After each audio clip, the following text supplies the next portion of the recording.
Hello students, welcome in apex economics. Students, आज का जो लेक्चर है बहुत जबरदस्त लेक्चर होने वाला है।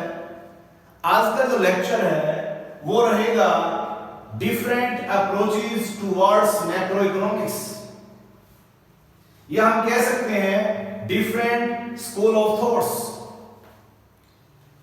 ये जो टॉपिक है स्टूडेंट इसे टफ मानते हैं क्योंकि इसमें अप्रोचेस हैं। मैक्रो इकोनॉमिक्स में कितनी अप्रोचेस हैं उसके बारे में बताया गया है। तो हम डिस्कस करेंगे जो स्कूल ऑफ थॉट्स हैं मैक्रो इकोनॉमिक्स के।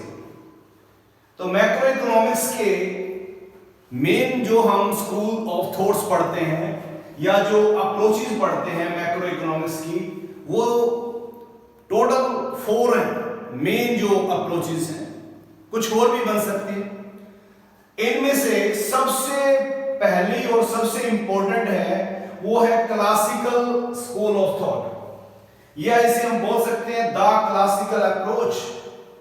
ये सबसे फर्स्ट अप्रोच है मैक्रो इकोनॉमिक्स की।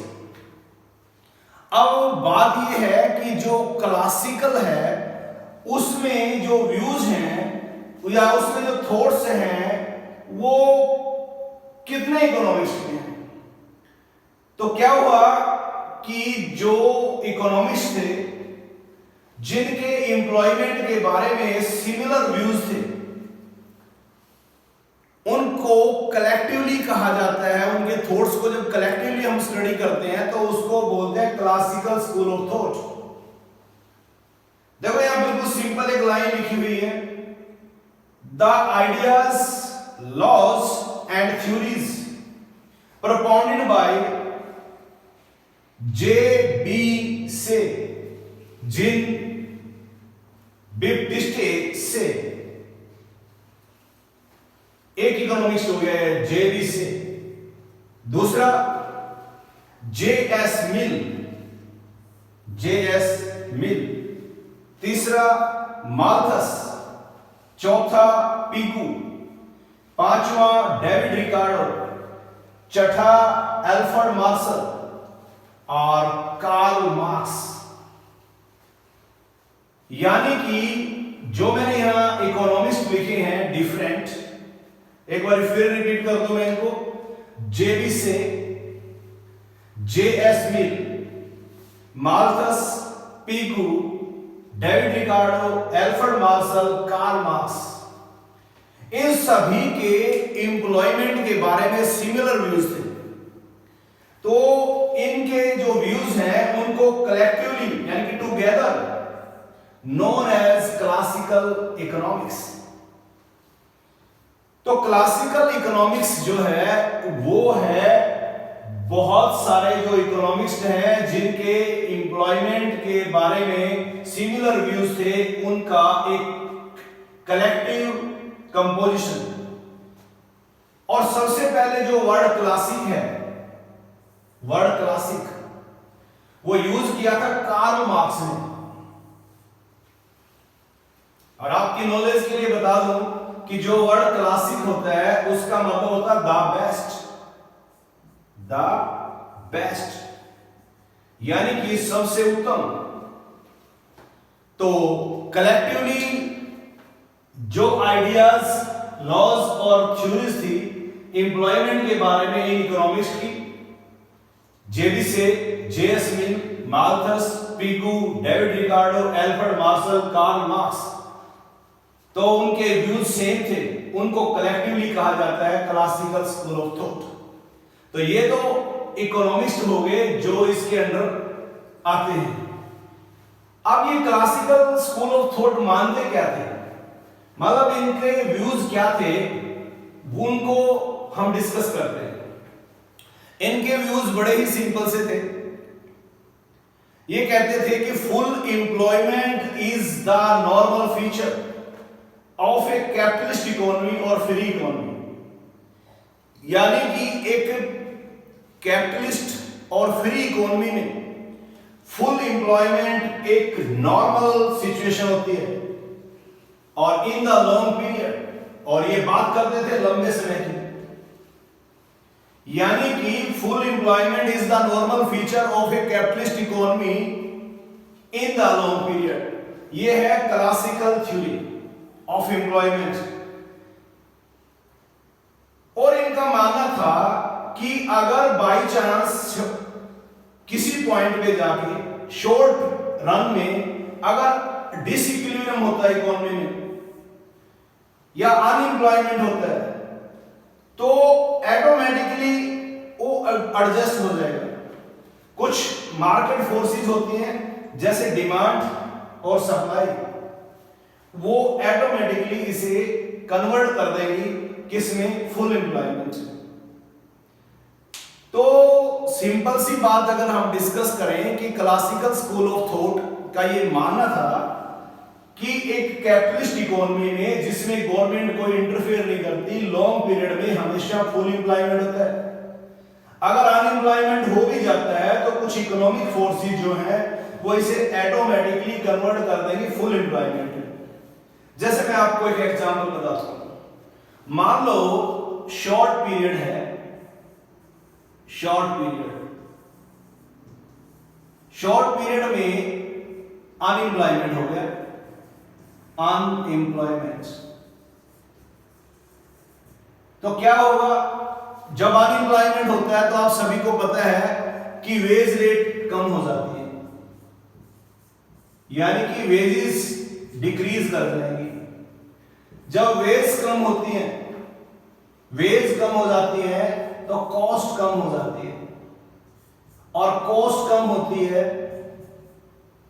तो आपको पता है प्राइस कम हो जाती है, और जब प्राइस कम होती है तो डिमांड बढ़ जाती है।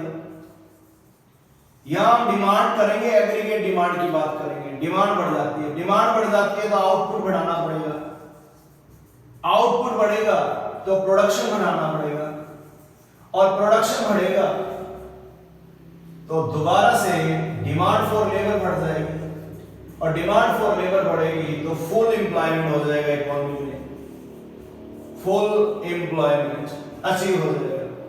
तो बात समझ में आई?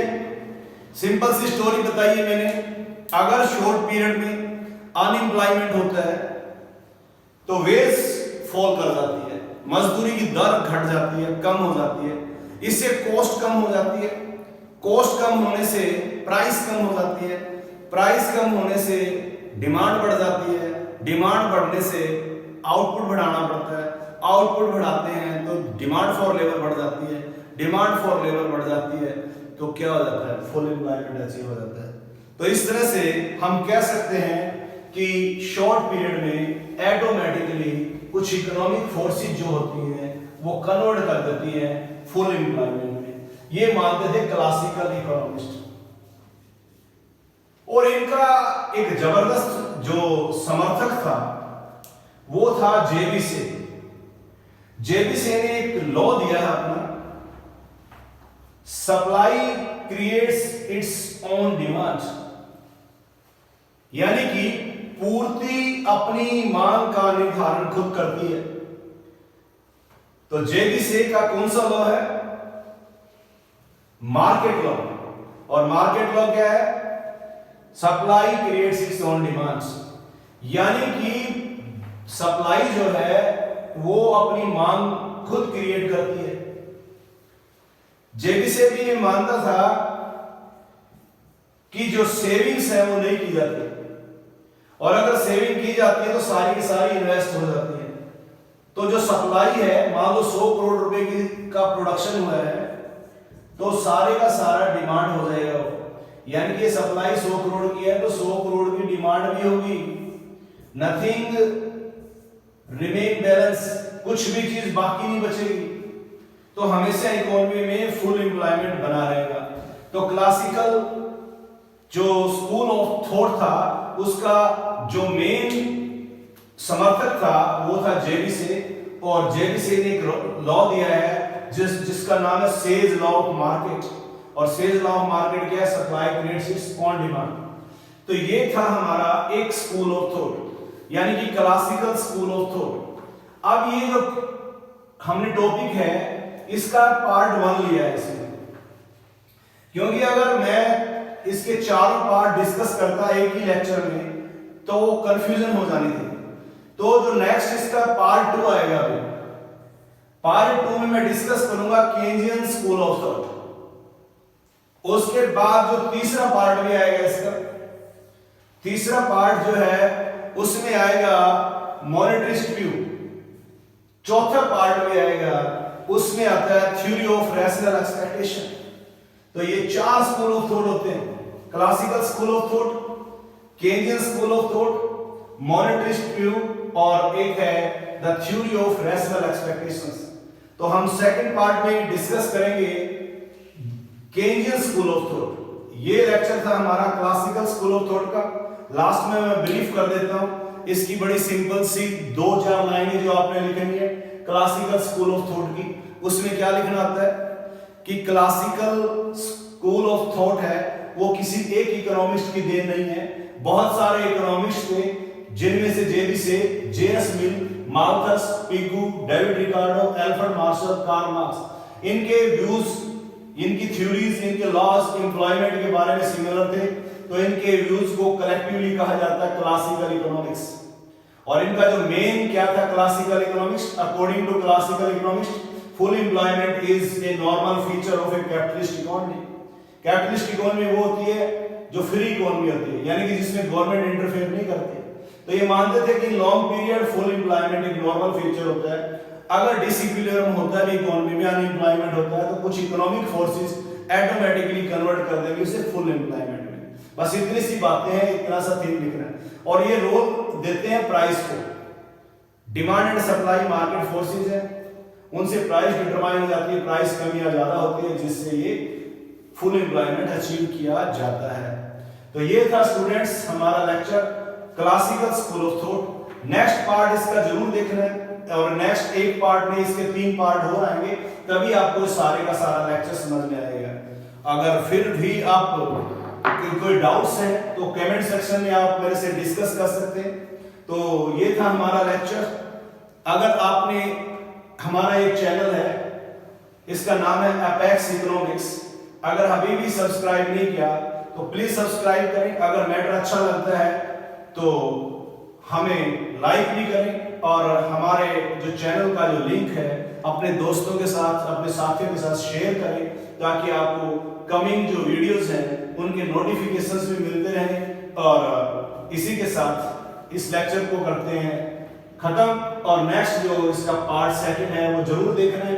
एक पार्ट देखने से कुछ नहीं होगा, उसके बाद 2 और भी पार्ट इसके हम बनाएंगे।